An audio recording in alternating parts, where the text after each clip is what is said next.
Ladies and gentle ladies, welcome to the show. This is You, Me, and BTC, episode 248, your Liberty and Bitcoin podcast. Thanks for joining us. We're going to have some fun tonight.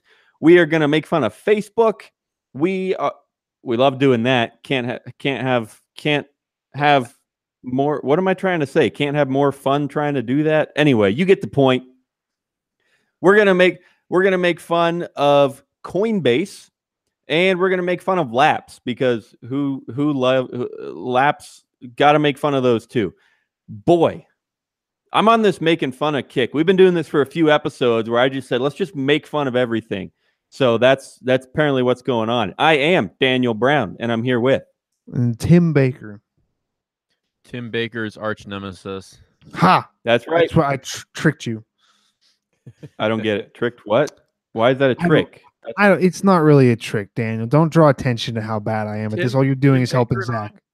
Tim Baker and I are battling for the most influence of all time in the Bitcoin space. So he's my arch nemesis. Got Daniel's soul. Hey, if you're not already here, the place to be tonight is you, me, and BTC.com/live. That'll take you right to our landing page, as it should every week, unless I forget to update the redirect, which happens. But it's working today. Jump in the chat, guys. We already got some loser Tim Baker in there. Hello, Bitcoiners. That's what he said, I guess. And you got some show notes if you want to read through those. Some links to the stories we're going to talk about. Like I said, Coinbase and Facebook. Isn't it fun to make fun of giant companies? It's so easy. Like everything they do, somebody in the company is going to make a mistake. So it's so easy to make fun of them because they're just giant companies. It's like making fun of Google. Of course, there are people in Google that do stuff you don't like. Anyway, it's like making fun of the government. Of course, there are people in government that do stuff you don't like. And you got a poll at the bottom here. Would you trust Coinbase to handle charity funds? My answer is a hardcore no, because all charity funds should come to me. I don't know why they would go anywhere else. Those missing millions after 9/11 that went to the Red Cross, they came to me. They should, as they should. So vote in the poll. Would you trust them? Yes, no, or IDK.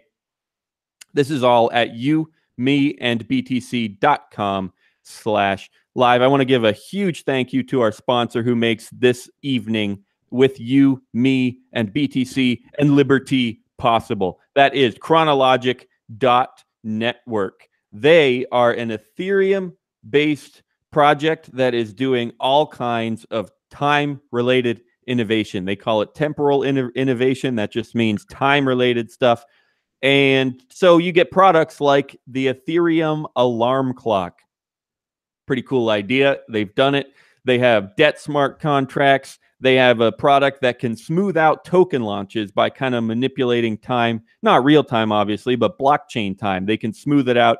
They have time-related innovation on the blockchain. That's why they can help make these token launches work by kind of putting their own timeline instead of trying to cram in these pre-sales into like a quarter of a second or whatever, which has happened. So chronologic.network, they literally make this evening and every show possible on the YMB network.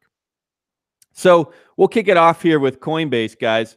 They, like I said, it's charity. They have a charity fund, and there's actually not a ton of details. It's just that simple. They're calling it Give Crypto, and they're collecting funds and giving them away. And that's about it. They're supposed to give away less than they receive so that they can invest what's left and it can continue to grow. I suppose that's fine. But the question is simple. I'm going to put it to you two. Would you trust Coinbase as a charity fund manager? Question mark? Any thoughts? I trust them just as much as I trust the Red Cross. I don't have any kind of particular love That's for fair. Most charity organizations. I was listening to a podcast today, and we've all heard this before, but it's like I think it was the Susan B. Komen, the breast cancer on like the NFL jerseys. And it's like I think you might have said that name wrong, but we know what you mean. I could have, but yeah, that it's like if you buy the jersey, they take like 2% of that, and then that most just goes to paying the people there, and then they take 2% of the 2%, and then that's the only thing that's actually going towards funding or any of this stuff. As far as Coinbase, like I get, don't send them money. I guess that you're like, if you can send them money, or Yeah, the problem I have is, speaking of sending them money, they don't even handle things right when I do send them my money. So maybe that means they're perfect charity because I send them my money and it disappears. Well, that's what happens with a charity too. So maybe that's what they've been working towards all along. I don't know. Well, yeah, it's as long as you can be okay with the fact Actually, that I hate to interrupt again, but I should clarify this because I could see them getting upset about it. As far to my knowledge, they've never actually lost money. Even if they've been hacked, I don't think they have. But even if they have been hacked, I don't, they've never just like disappeared customer money. But what happens is all the time, the money freezes up. You got to spend weeks trying to talk to support, figuring out where this money is, or they accidentally withdraw too much from your bank account, and then eventually they put it back. Stuff like that. So just to clarify, I don't believe they've ever just disappeared customer funds, but I will say with absolute certainty that they do not handle money as smoothly as they should. So I had to clarify that. yeah, I don't know. Like you go after them. I'm kind of apathetic as far as Coinbase because I haven't just noticed a lot of it. But you like, as long as you're fine with the fact that you're giving to this charity, and probably the reason you're giving is because it makes you feel good to donate, and as long as it goes away, if you don't have like, as long you don't have to worry about it maybe not being held in the exact best hands, but at the same time, no one else is going to hold it in exactly the greatest thing you want to either. Well, What? even that I'm not okay with, because if you're just giving away money, you should be giving it away to us. Well, that is true, and I try to push that. I don't understand, like, fuck having like, why? Okay, their life is shitty. Like, if you're donating different your life is shitty. Like, if you live in a place where there's no banking, everything's kind of shit. Don't give these people a little bit of hope that is then going to make the rest of their life seem like even more shit. Give it to me, who lives in a first world country, and let me actually live like I'm supposed to be able to in a first world country, and just exist by doing podcasts and then just complaining about things on Twitter. That is the American dream I was sold as a child, and that is the American dream I think we should all have. So definitely send all of your charity money to the Yumi and BTC, and tell Daniel to give it to me. You heard it here first, kids. Well, actually, this is like the 248th time you've heard it. But Zach, any thoughts? Would you trust Coinbase with your charity funds? I think no. I think if I wanted to give someone, if I wanted to give someone funds and to be charitable, I would just give it to them directly. There's like a very small handful Oh, yeah, of exactly. charitable organizations that I trust. Yeah. Like that's the thing. Like, they're not even working with kids in Africa or whatever it may be. They're just supposed to give the money away to other people. It's like, well, I can do that myself. Yeah, I mean, that is one of the. I think like a hallmark, at least in the like crypto blockchain space or whatever, a hallmark sign when you're sort of heading into trouble or rough waters, is you start like hyping up your charity aspect. Like, all these ICOs are donating shitloads of their shitty tokens to charities and all this stuff. I don't know why Coinbase thought now was a great time to launch this charity thing right after they added Ethereum Classic. But I mean, I'm not gonna dump a bunch of coins into their charity and have them send it to. I don't know. I don't know much about it, but I'm not going to use it. So I spent, when I was working on the show notes, I was trying to say something like, well, I don't even trust them with my own money, so why would I give them money for them? But I think that's backwards. Like, if I don't trust them with my own money, then sure. That's exactly that's what I said a minute ago, where that's exactly what a charity does. They take your money and keep it. So for me to say I don't trust them with my own money, if anyone's curious, I don't use Coinbase. I've covered that a lot on the show before. But yeah, so anyway, if I was trying to say, like, then why would I trust them as a charity? But actually, it's like, well, then you should trust them as a charity because all they do is lose money or freeze money or whatever happens. So I don't know. I'm just not interested. It's that simple. Like yeah, Zach's point is great. If I really find people that I want to give money to, then we'll do that. Like, what do I care about Coinbase? Now, that's another thing. I don't know if they're actually soliciting donations or if they're just putting their own money into this fund. It could be like a tax thing where they're like, oh, we're giving it to this charity, which is us, but not us. I actually think that's a very likely scenario, which I'd be more supportive of that. Like that at least is kind of cool. I like Zach, and then your point you piggybacked on it where it's like this is one of the main parts of Bitcoin is that we can just do this ourselves, and I don't have to be like, oh, hello, sir, can you wire transfer this Bitcoin over to this person? Can you please? You don't have to use a third party. So yeah, as far as like charity and donations go, Bitcoin is. We've talked about that plenty of times. Even if it's not like that great for buying coffee, even if it's not this stuff. As far as like getting money into the hands of people who need it and people in the situations where you can use cryptocurrency or currency that isn't tied to their national currency, it's great for that. So why? I mean, Coinbase is doing what they've done with everything else, where they're focusing on kind of the mass appeal of it, and this looks good. If nothing, like it's a good PR thing. If nothing else. But yeah, if you're in Bitcoin already, you can just donate yourself. If you're like, oh, this is cool, and I just got into Bitcoin now, they're doing it at the wrong time when all the people who did that are down $14,000 from their initial investment. But whatever. Yeah. Oh, maybe I know I was gonna say maybe we should have opened the show like saying I'm sorry for your loss or here's a suicide hotline or whatever. But I know exactly why we didn't do that because we talk about the price all the time, even when it goes down all the time, and we never care. So that's all we're gonna say about the price this week. But I will say if you want to donate to charity, like Coinbase probably isn't going to screw you out of your money with this. Like they probably mean well launching this project. I would just appreciate it a lot more if they sort of had a landing page where. Are you losing him, Tim? Yeah. Directly through Coinbase.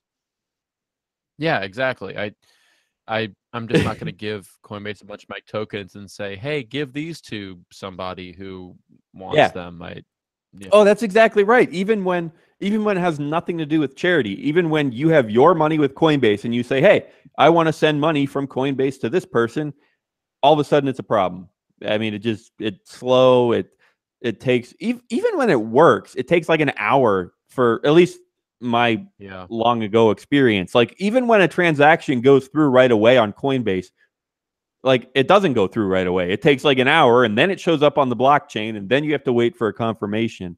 And remember when Circle accepted or you could buy Bitcoin on Circle? Like Coinbase and Circle both, I would wait like 24 hours and be like, oh yeah, it still hasn't gone through. It's fine. And then I would finally realize, oh shit, maybe something's wrong. And my bank account always locked every buy I made on Circle. And so I call Circle and be like, why the hell has my Bitcoin not been deposited? They said, oh, call your bank. It was denied. Call the bank. They unlocked my account, had to rebuy. I hate Coinbase and Circle, and now Circle is trying to get back in the game. That's a whole other conversation. Yeah, didn't they acquire Poloniex? Was that them? Somebody acquired. Now, 3 years ago, they were like, "Oh, we're not going to use Bitcoin in 5 to 10 years. It's pretty much done." And now they're buying Poloniex and are super bullish now, and it's garbage. Yeah, but hey, I also wanted to say, going all the way back to the first thing Tim said, where he trusts them about as much as he would trust the Red Cross. And in that sense, that's true. You're fine, Coinbase, because Zach, as you also just said, how you don't think they're actually trying to screw you out of your money, which probably most people would say about the Red Cross. Maybe they're inefficient, but they're also well-meaning. Yeah. So, okay, fine, whatever. And same thing with Coinbase. Maybe they'll do it inefficiently, but they're probably well-meaning. So they got that going for them. I'll give them a bit of credit there. Yeah, we also have. I was gonna say, think of them as the Red Cross. The Red Cross has massive overhead on all your donations. a bunch of your money doesn't even go to people in need. It just go the Red Cross eats it up. The Red Cross does good work, but a lot of people don't want to donate it to them because they know their money is like pennies on their dollars are going to actual people in need. So maybe consider something else. Right. I was saying hello to live BTC trading in the chat. Welcome to the show. He says real Bitcoiners don't care about the price. Got that right. Don't have any more to say about that. He also says, I've heard so many nightmare stories about Coinbase, but that's where I bought mine. And that's the thing. We've said it several times on the show. As many problems as Coinbase has, still, it's pretty easy to tell people, all right, Coinbase is your best bet. Try Coinbase, buy some Bitcoin. So I don't need to delve into that more because we say it all the time. I will say, I think we've talked about it a few times on the show. I've interviewed them on my show. Bisq is making it phenomenally easy to buy Bitcoin. Like the Cash App from Square, Jack, what's his last name? Who's the CEO of Twitter? All you need to do is download the Cash App, download the Bisq client, and there's so many sell orders waiting to be bought on Bisq. It's unbelievably easy. Maybe like marginally a little bit more complicated than Coinbase, but it's so much more secure. I would say pretty much equivalent in easiness. Definitely worth looking at. I was gonna So talking about horror stories about Coinbase from the chat box, Eduardo, who works for Purse, who we've had on the show before, his girlfriend, he tweeted out today. He said her Coinbase account was locked or closed down today, and she's never put any money in it. She's never bought or sold, sent or received Bitcoin. She just opened an account, and it was closed down today, like a few hours after she made an exchange on Shapeshift. Right. And that's the only thing he can think of why it was closed down. And that just blows my mind. Like a non-KYC AML exchange that's completely anonymous, and they shut down your exchange. They shut down your account on Coinbase. It's don't use Coinbase is the moral of the story. Yeah, I actually put that tweet in the show notes because it's worth talking about, and it's one of those horror stories. And it's true. That's exactly what can happen. That they're a big company, just like a bank. We talk so much in Bitcoin about getting away from the banks, and then there's Coinbase controlling your money and freezing your money. So that's what you got to deal with. And oh man, it's tough because they do make it easy, just like a bank makes it easy. A bank will give you $500 to open a checking account, but then what? Then they have all your money.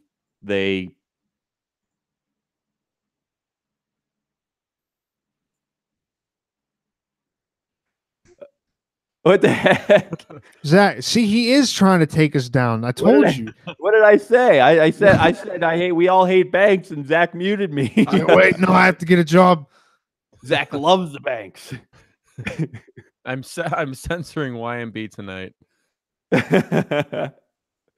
I don't know where I cut out, but you all got my point. Coinbase is the bank of Bitcoin, and you're supposed to be the bank of Bitcoin. So whatever, horror stories, they happen. And yeah, I mean, that tweet sparked a big conversation on Twitter about, like, should Coinbase reveal what makes coins tainted? And what that means is, obviously, because this girlfriend, Eduardo's girlfriend, has never used fiat currency with Coinbase. She's only deposited crypto and presumably withdrawn crypto or whatever. That means that Coinbase, I'm talking real slow here because I want to try to make sense. That means that Coinbase has to be looking at the blockchain to decide what's tainted and what's not, what's allowed and what's not, what's acceptable blockchain behavior and what's not. Because according to Eduardo, this account only ever did stuff with Bitcoin, with crypto on the blockchain. This account never did anything with fiat, according to the tweet anyway. And so that means that and we've seen other examples of this too, where Coinbase says, like, oh, this transaction looked like it was associated with the dark net, or dark market or whatever, so we shut down your account. We've seen that a lot before. So clearly, they are looking at the blockchain and deciding what's okay and what's not. And that is a serious problem in itself. Whether or not, the tweet I saw was asking, like, should they reveal what makes the coins tainted or not? But I don't care if they reveal it or not. You got to ask the question, is this okay in the first place for them to try to guess what's allowed and what's not allowed on the blockchain? How the heck do they know? Unfortunately, Bitcoin has its weaknesses, and they can make really educated guesses. They might be right. Maybe you did buy something on the Silk Road or whatever. But still, is that okay? It's pretty scary. Well, yeah, it's scary, but I think the beauty of that is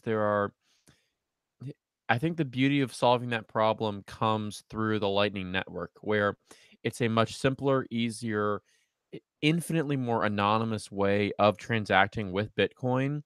Because on the base layer protocol, it's not anonymous really whatsoever. Like, it's pseudonymous, but it's relatively easy to figure out addresses once you connect them to different addresses and form a network and figure out who's who, especially when you have a boatload of centralized exchanges like Bitcoin.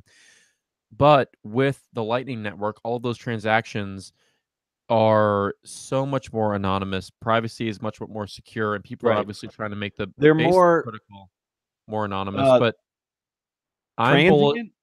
I think transient would be the right word, where, like, an on-chain transaction is permanent. Everyone ever can see it. But a Lightning Network transaction is kind of transient. Like, it shows up, but then the money might go somewhere else, and then the money might go somewhere else. You have no idea where. Yeah. You have no idea, like, where it came from or where it's ending up or what step your node is in the process of transferring those funds. So I think Coinbase's days of filtering addresses and coins and all that stuff is numbered. I will say, well, a couple things. First of all, I don't remember a ton about the contents of the episode, but we do have one way back in the day. I think it was in the 40s, episode 40 something, called Whitelists and Blacklists. And we had this conversation. That's almost 4 years ago now. We had this conversation like, yeah, I guess companies could do that. They could decide that this address is good and this address is bad. And they could allow this address and block this address. It could happen. That's part of a public ledger, is that what addresses are doing what. So I don't remember my second point. I was going to say something else, but check out that episode. It was called Whitelists and Blacklists. So search for it on you, me, and btc.com if you're interested. Maybe I'll give it a re-listen if I can bear it. I don't know how good we were back then. I don't know how good we are now, but how late were we using Mumble?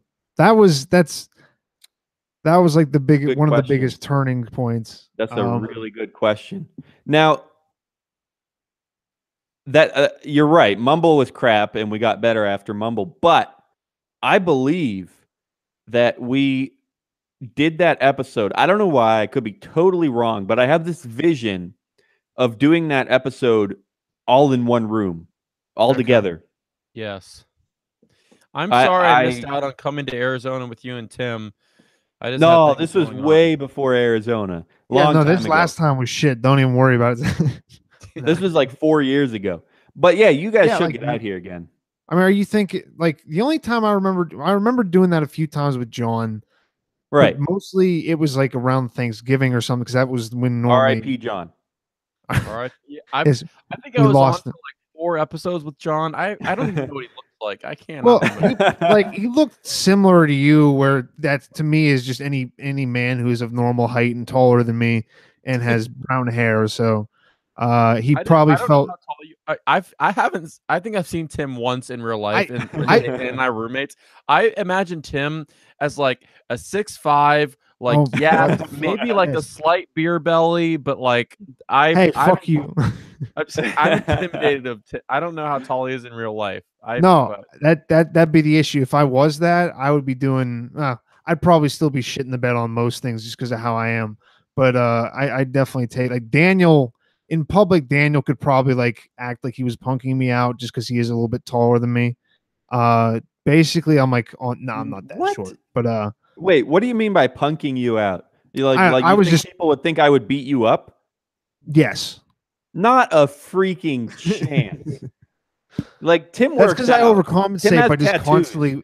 Tim has a buzz cut. That's the thing is I'm overcompensating for everything. But Look at my hair right now. Like this is I look like freaking what's his name? Foreman or no, from that 70s show.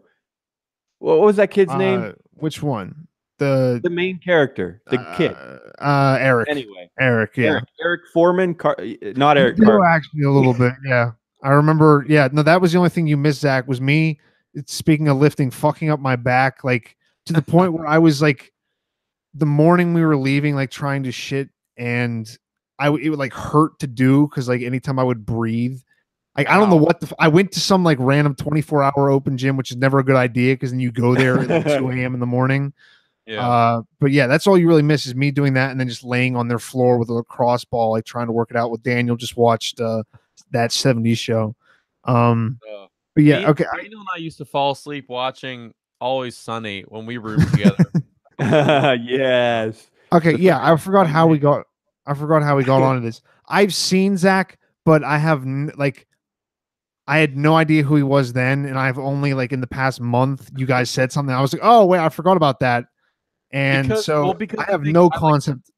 I walked into mine and Dan's room, and you were just there on the couch, and Dan was like, "Oh, this is Tim," and I was like, "Oh," he was like, and I was like, okay. Yeah, Neither one of us were very good conversation. It was just kind of like muttering to each other, and then I just tried to look interested in what Daniel was doing again. Yeah. Anyway, that's pretty much how it went. Yeah, so we shared a room with one bed. Tim came sometimes to visit. Apparently, that's what I got out of that story. How do you think Zach got his position on this podcast? For any of you, I know that every Thursday is somebody's first Thursday at the You, Me, and BTC podcast. So if it's your first Thursday, this is how we do. We start with Bitcoin, but we'll talk about whatever. We'll have some fun. We'll banter. Just so you know, that's what we do. If you enjoy witty banter, this is the podcast for you. Yeah, exactly.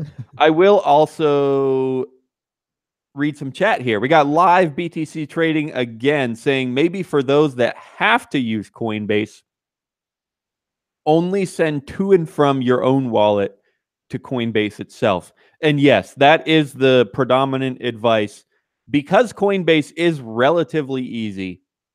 If you have to use it, fine. But the moment you buy Bitcoin, get it out of there. It'll take an hour if you're lucky. It'll take a couple days if you're unlucky. But once it's out of there, it's yours. So that's the predominant advice. Is sure if it's easy, use it, fine, whatever. Then get the out of there. You know what I mean. But I would push back on that a little bit and say, I don't. Anyone who has a PC of any sort, Mac, Windows, it doesn't matter, and who has a smartphone, you don't have to use Coinbase. All you need to do is download the BIS client to download the Cash app to your smartphone, and you can buy as much Bitcoin as you want. Be a day where Coinbase was the gateway to Bitcoin and cryptocurrency in general. That's all anyone would know. That's the easiest thing to use. No one could, or everyone just couldn't download the client and open up a node and send Bitcoin to their own PC, their own node. But BISC and HODL makes that possible. So there's no one today who has to use Coinbase. It's just It's not a thing. Very, very, very true. Very true. Just like, even just like Mt. Gox, Coinbase probably isn't as bad as Mt. Gox, but there was a time where everyone felt like they had to use Mt. Gox, and then some other solutions came along. People thought they might have to use Coinbase, but over the years, there have been countless new solutions. So this was before my time, but did you guys ever use TradeHill to buy Bitcoin, or was that like dead by the time you guys? No, I don't think I have. No, I don't think. No. Tim's real OG, all the way back in the days of MoneyGram. What was that thing called? That was people. What was it yeah, called? no, that's exactly. Yeah, I think it was Coin a Pull, but yeah, it was you. Yeah, there was only like one. It was weird because it was like a shopping center I used to go to as like a really young kid. Then we stopped because they got rid of the fucking meatloaf, which was amazing. But so then I go back. I'm like 19, and they're just like, wait, why do you need like? Every single time I went, it was the same old lady who they would like pull away from doing another job because they're like, she's the only one who has ever done this before. And I'm just there, like, who knows how to work the MoneyGram machine. No, that's what it was. Like I went in there a bunch of times, and it'd be this anybody under the age of like 40, they'd be like, yeah, I haven't done this. So what exactly? I'm like, I started like trying to learn like how I'm like, well, you have to like put that number in first, and they were not helpful at all. But yeah, and like that's the only excuse I can make for not having to have bought more is because of how just annoying it was. The old friggin' Charlie Shrem is still under house arrest for offering you that service. I don't know. I think he's out now, but I love Charlie. I would love to have him on this show sometime because he's been been effing jail because of Bitcoin. And like I think he's like one of the greatest guys out there. And I don't know your magic, Zach, because you've got the biggest Twitter account now, so you go make it happen. Well, it sounds like he did he fall out of kind of like public favor? It seemed like no, I think people still like him. He's just been in jail for years, and I get it. It fucks your life up, but because like, yeah, you don't. Well, I don't know why I'm trying to describe jail. I haven't been in jail, but I feel not like yet anyway. Is it? Yes, obviously not yet, but I'm taking people down with me. Every single person that's commented in this comment section, you guys were selling guns. If I go down, you're going down too. But fuck, what was I? God damn it, Charlie Shrem. No, yeah. It's maybe you're right. Maybe it is just because he's not doing stuff right now. Like I understand that he's just like, I'm out of jail. Fuck doing anything for Bitcoin right now. I'm not touching this stuff because as soon as he came back in, they're going to be on him. Like, oh yeah, so you're back. You're doing this shit again. Like, what are you doing now? Yeah.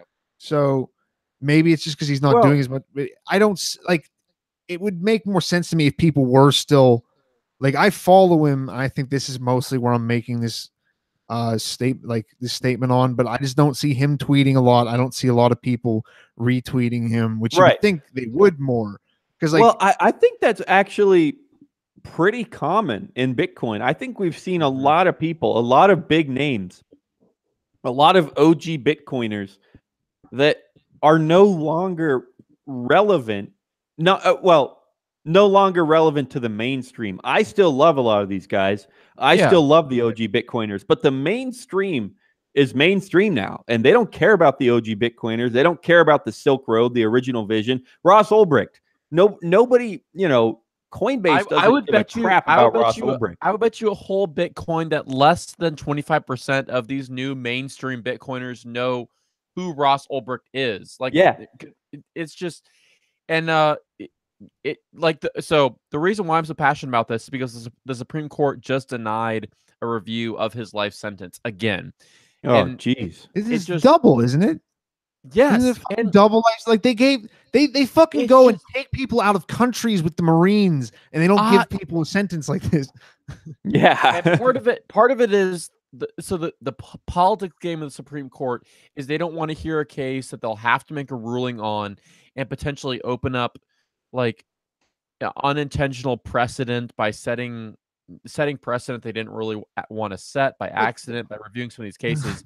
But Ross Ulbricht doesn't deserve a life. It's just, I hate it. And people don't know who he is. They can't even recognize a picture of him. Like Kevin Pham tweeted a picture of him, and people like, who's this guy? Like, who's this rando you're tweeting a picture of? I'm like, oh my! And I've only been in Bitcoin for like a few years.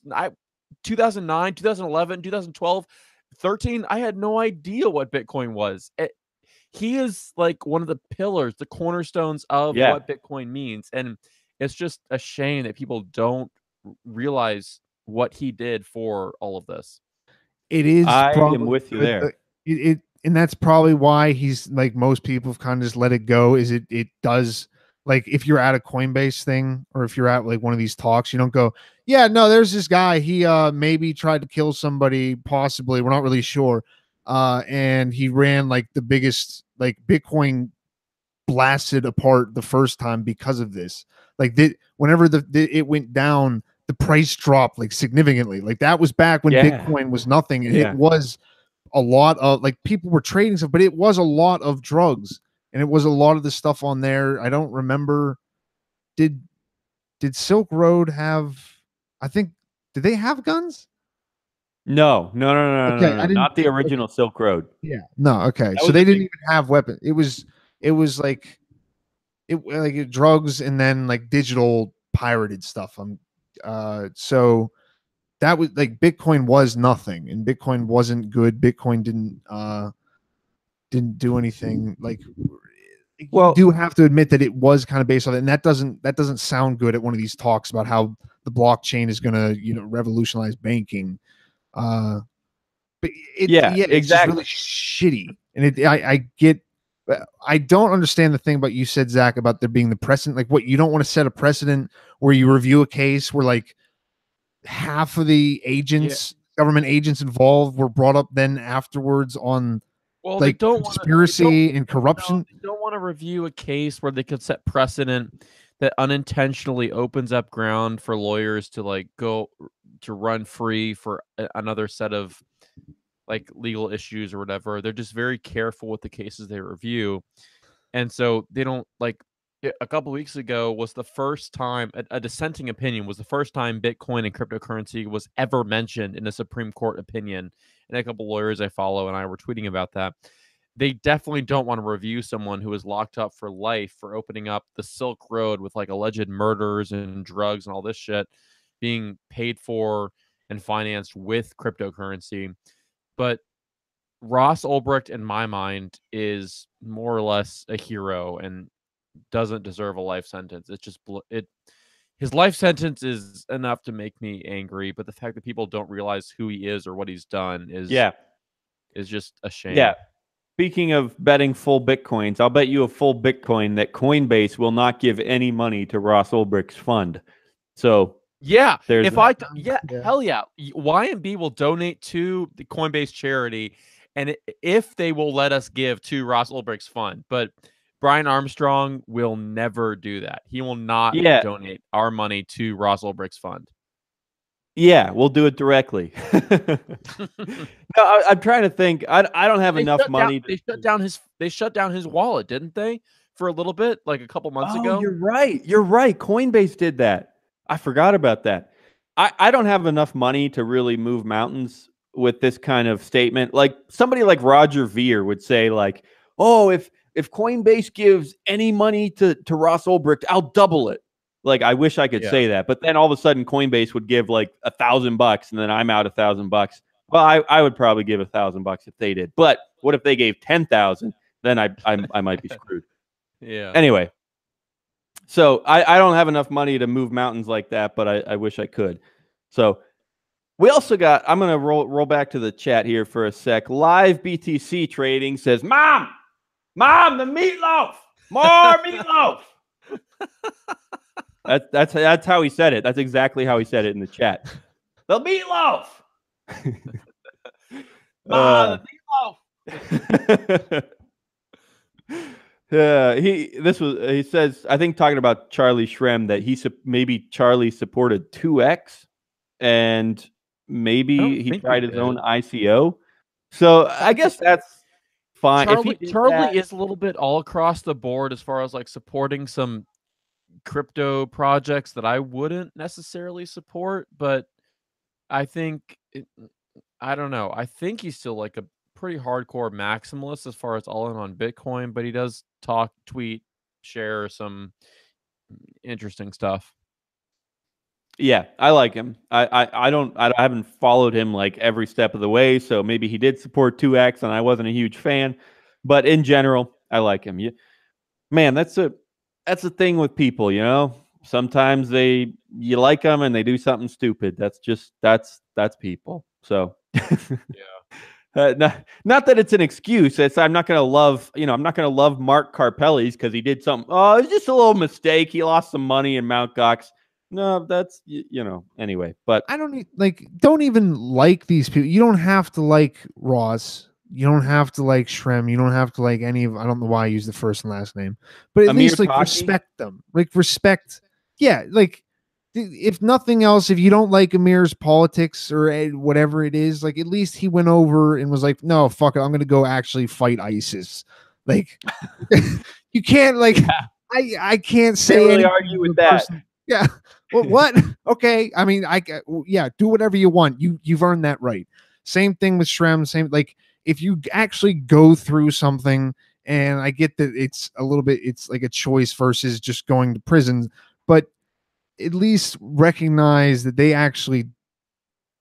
did something, like they sacrificed something for something in their life, which is more than a lot of people, I would say, including myself. I mean, I'm not like, as much as I like to just shit on other people, including myself, like actually doing something for what you're supposedly supporting is commendable, but as we can see, normally stupid. Like, I'm not telling anybody to do it, but it's cool if you do. I'll like you better if that means anything. It just means you got skin in the game and you're going whole hog for it. I'm going whole hog on Bitcoin right now. I don't I might not go to jail for it, but I respect Charlie Shrem for doing that. I don't know. Yeah, you gotta have respect for that. If he's willing to make that kind of a sacrifice, he's the one that tried whether it was Coinapult or whatever the heck it was. You have got to give credit to someone that says, "Yeah, this is brand new technology. I don't even know if it's legal, and I'm going to sell it." I mean, if you don't give someone credit for that, what are you going to give them credit for? Like the difference between what Charlie did and got a few years in jail and what Ross Ulbricht did, like building something that allowed people.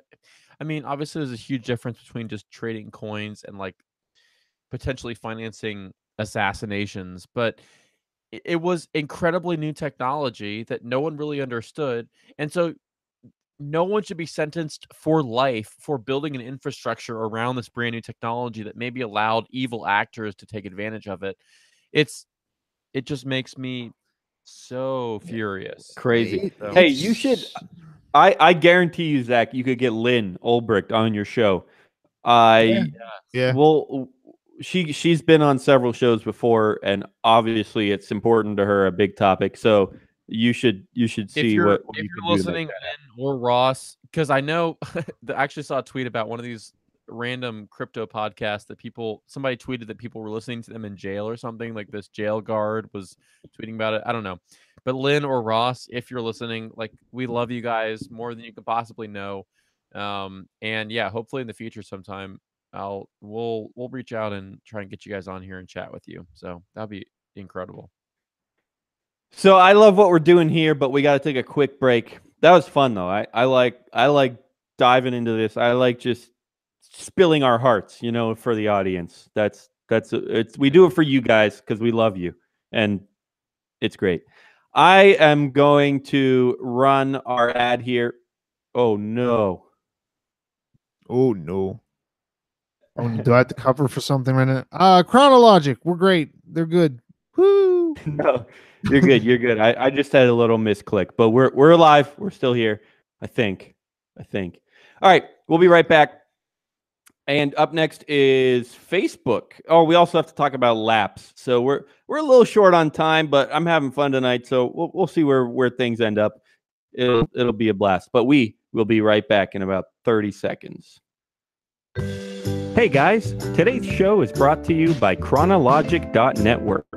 Chronologic is an Ethereum-based project that aims to solve time-related problems on the blockchain. Through Chronologic's 3 core products, the Ethereum alarm clock, debt smart contracts, and the day token minting mechanism, they solve the problems of payment scheduling, crypto loan time constraints, and unstable token launches. Find out more at Chronologic.network. And we thank them a ton for supporting us, literally making all this possible. So Yeah, let's do laps. I love laps. What you got, Zach? Love We're laps. just gonna chat about what we should do with them. Yeah, I think. Well, I t- I just well, I may have been a little bit inebriated, but I tweeted the other night that I May or may not have.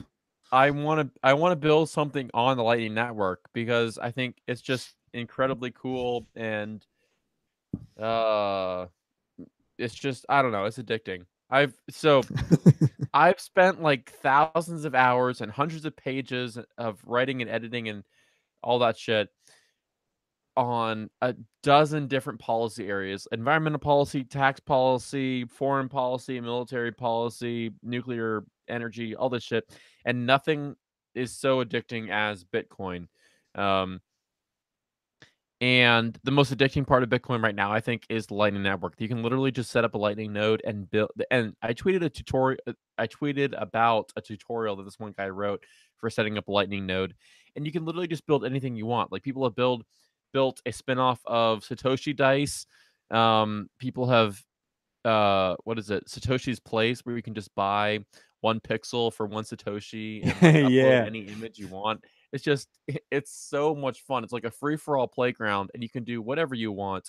Um, I'm wholeheartedly into like so my one friend for I don't know, Dan, if you remember Colin Freivogel. He was a class below us at school, computer science major also.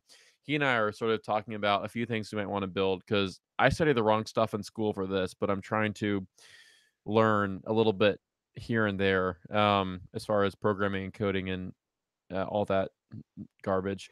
Yeah, Um, man, I think about that all the time. First of all, we got some new chatters. Bitcoin Bella and the Crypto Kid. Welcome to the show tonight. But man, Zach, I wish I had time to, because I am a developer. I could make some random website that, sell a pixel for a Satoshi, whatever. Oh, I wish I had time to do that. I wish so bad that I had time, and I almost feel guilty for not making that time. So maybe I will one of these days. Maybe I won't, but I just really wish I could because I know it's incredible. I know it's like getting in at Bitcoin on the ground floor. Well, now you can get in on Lightning Network on the ground floor. I'm not talking about investing, but I'm talking about building. Well, it is investing, I guess, building the infrastructure and being lord of it. Like you can build whatever you want. You can run things from the start. And I wish I did. I wish I had time. But yeah, I don't know. I know that Let's Talk Bitcoin just recently started accepting Lightning tips. Maybe we could do something like that. They did an yeah, episode about it and how it what all it took to get set up. Or I'm sure there's a million other great ideas, like you said, just completely off the wall ideas that are just fun and cool and innovative. So maybe we'll get there. And I've tweeted about it before and said it in Telegram groups, and I'll say it here on the podcast. I think there is a high probability that the Lightning Network could be. So people love to compare Bitcoin, Ethereum, Ripple, whatever, to MySpace, Facebook, all those applications, websites that were beat out by a later competitor.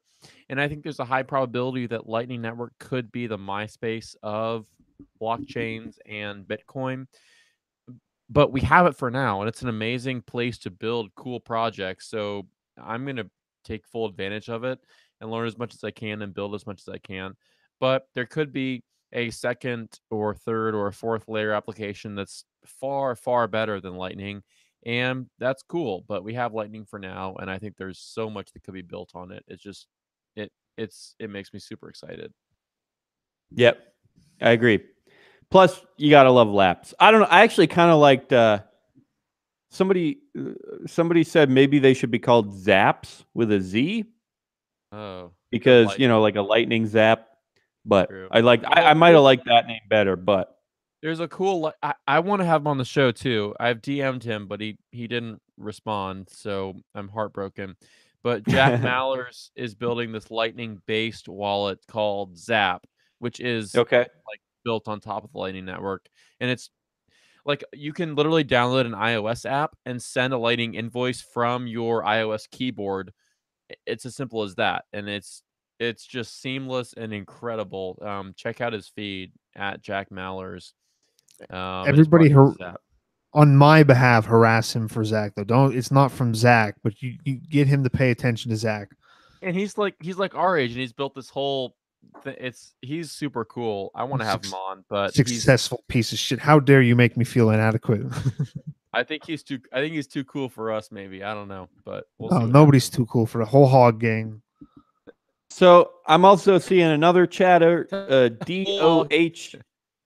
DOHC-ness. Thanks for joining us. We got chat's going kind of ham right now. So thanks for being here, everyone. We're having fun. I will say that everyone that just joined us, you missed like a hardcore half hour right smack in the middle of the show. We went all the way into these topics about the Silk Road, Charlie Shrem, Ross Ulbricht, Amir Taki. It was fun. So if you're just joining us, make sure you catch the rest. Yeah. And hey, pound that like button while you're at it. Hit a thumbs up, a heart, a retweet, whatever it may be. That'd be great. Hey, whoa, sorry, I haven't had the chat open for a little bit, so I see Bitcoin Bells in there chirping at me, and the Crypto Kid, and live BTC trading. We love all of you guys, and Dochness, something. Yeah, like yeah, I didn't know what to say. Lightning Network is going to change the infrastructure in a major way. By the infrastructure, I assume you mean like the Bitcoin protocol. Yes. That I agree. High five, fist bump. We're yes. Hey, do you guys remember that guy with the funky hair that would sell this crypto masterclass everywhere all day? Yeah, James Altucher or something. No, yeah, what is this? He kind of disappeared. Yeah, because we're in a bear market. He's only here for well, that's true. Yeah. That's true. The bear market definitely is no good for those masterclass sellers. But I wonder if maybe he'll make his way back to Facebook now that they are reneging a little bit and allowing some crypto-related ads. That's a bad word. So, yeah. I was just saying, you don't need to use big words like this. Okay. Fall down. That's a bad word.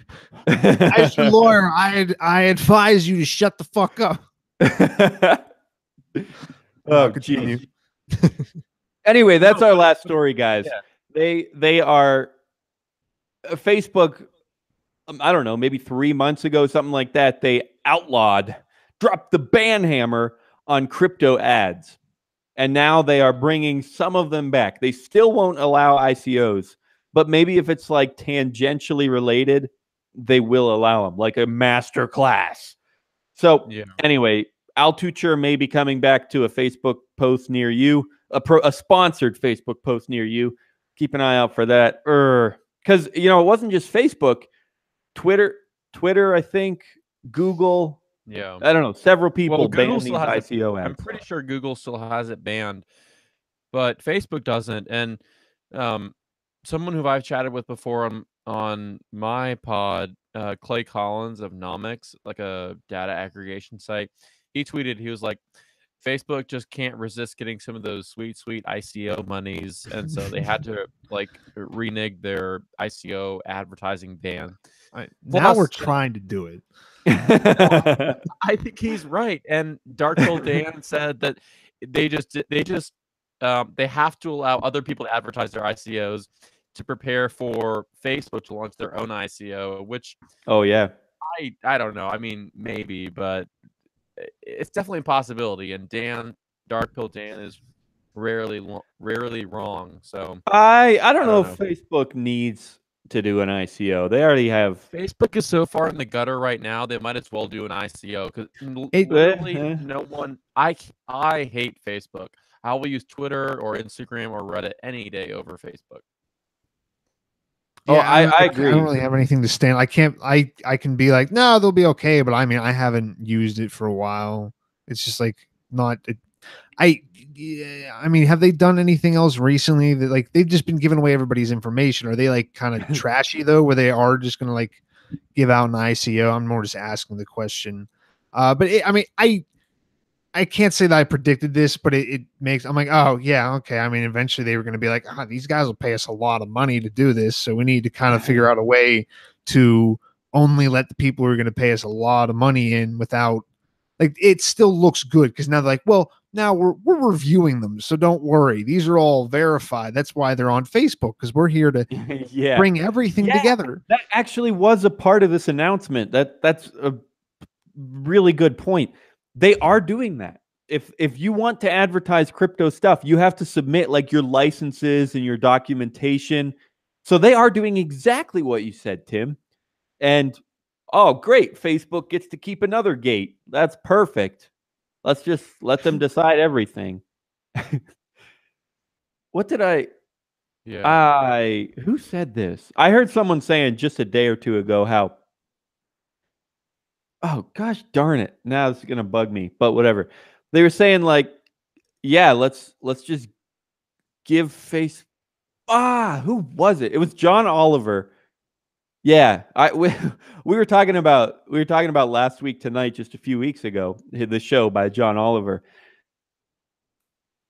Oh, it's beating me up. I'm sorry. I know this is terrible radio right now because I can't remember the whole story, and so now it's kind of pointless right now. But well, while you're remembering, I'll say we need Bitcoin Bella back on the show sometime soon because we had a phenomenally fun episode with her. So Bella, if you're listening, come back on and. What am I not cute enough to fill this role? Can I? Wait, I'm tired of you guys not realizing how cute I am. So this is kind of bullshit, Zach. Dan and I would kick Tim off the show for Bella 1,000 times. Yeah, no, Bella, if you want to be on the show, they would get rid of me so quick. Dan, like, yeah, you can have your dumb little podcast. I don't give a fuck. Yeah. Anyway, so ignore my whole story thing. It was something about, it was just a joke about Facebook. Like, oh, yeah, we're going to give away your data and you're still going to use us because we're just that big and no one can get away from Facebook. So, you know, how obviously you're going to talk to your aunt. Yeah. Oh, that's what it was. You're not giving her your phone number. Yeah. That's what it was. He was like, "What are you gonna do? Mail someone a birthday card, or actually call them up and talk to them on the phone? You can have actual interaction." There we go. That was the joke. That was the funny thing. Like, are you gonna actually call someone on a real phone for their birthday? Yeah, right. Yeah, that's why you need post on the wall. You guys can't even go outside. You can't talk to people. You're not conditioned for this. What are you talking? You need us. Just get the virtual reality version now. I'm so glad I remember. That is so satisfying. Thank you, Tim, for making the birthday joke. Anyway. So we are at an hour here, guys, but we still got one more segment to go. You know what time it is. It's that part of the show where Tim, Zach, and Dan come out and tell you their advice for the week. Do we have anything good? I don't know. Some of the cop-outs. My advice is not cop-outy at all. I think by the end of the summer, we're going to be hitting new lows of 4,000, 2,000, 3,000, something like that. But pardon the French, I'm buying as much fucking Bitcoin as I possibly can. And I'm sorry if you're not. But these bear markets are the perfect time to accumulate Bitcoin. And so this is not financial advice.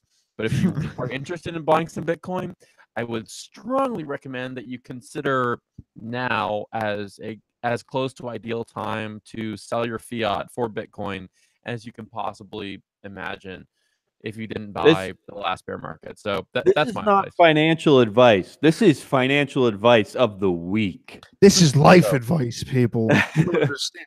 No, but I mean, in the past, if you had given this advice when it dropped back below 1,000 a while ago, even a year ago, this could literally make you a bunch of money, or it could lose you. But I mean, again, okay, we're talking. I'll jump my advice right off of yours. Risk a little something in your life, maybe throw the whole house mortgage in there. At least it'll make it interesting. You need if you want to get anywhere in life, you have to be like Charlie Shrem, Ross Ulbricht, Amir Talkie, even though he's fighting ISIS and you're just gambling, it's the same thing.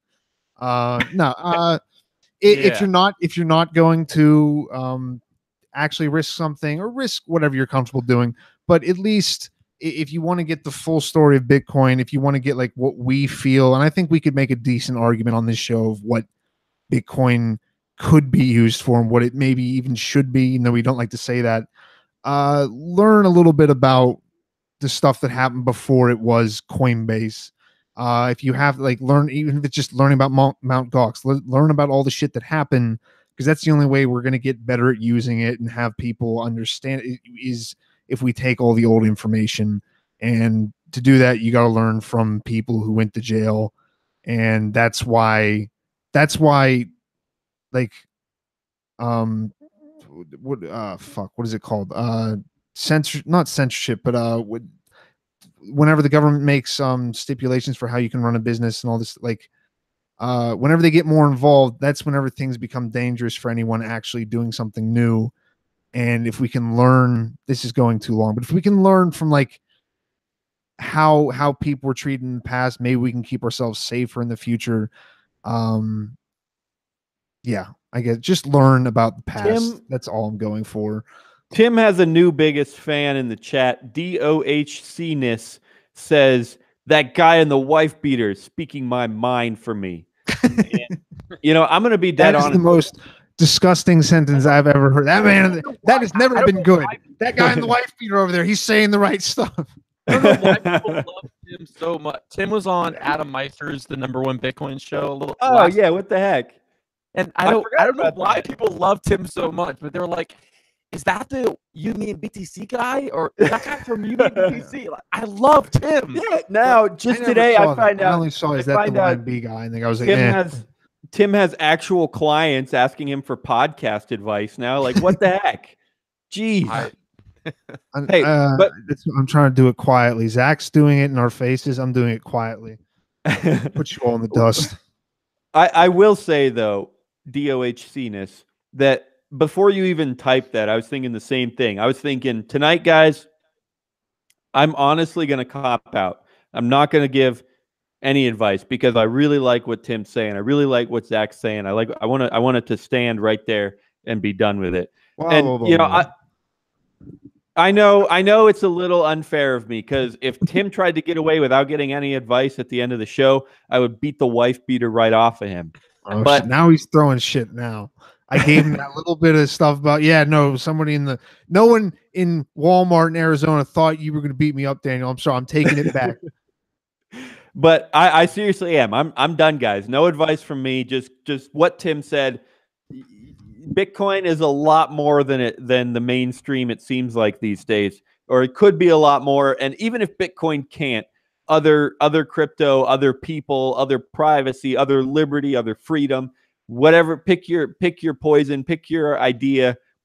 Great things can happen. Whatever that means. All right, guys.